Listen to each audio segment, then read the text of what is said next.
नबी ने अपनी इन चीजों को पीछे रखा, अपने घर वालों को पीछे रखा,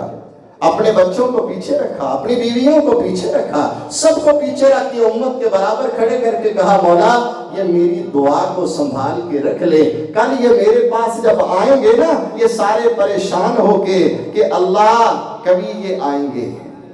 कौन, हमने जाना है, कभी इकट्ठे होके जाएंगे,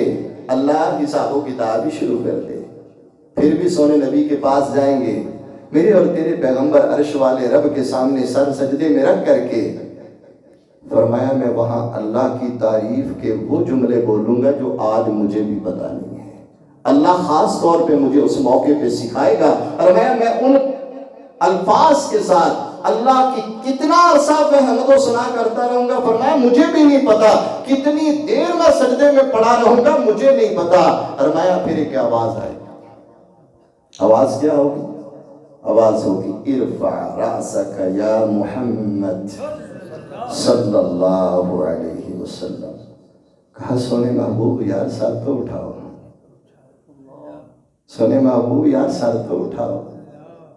और मांगो तो सही, क्या कहते हो बोलो, मैं तुम्हें देने के लिए वादा हो गया, तुम मांगो मैं तुम्हें देता जाऊंगा। सोना महबूब क्या कहेगा? अल्लाह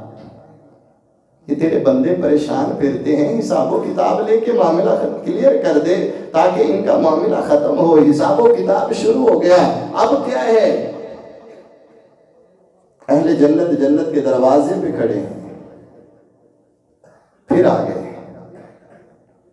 अल्लाह के सोने महबूब जन्नत का दरवाजा नहीं खुल रहा,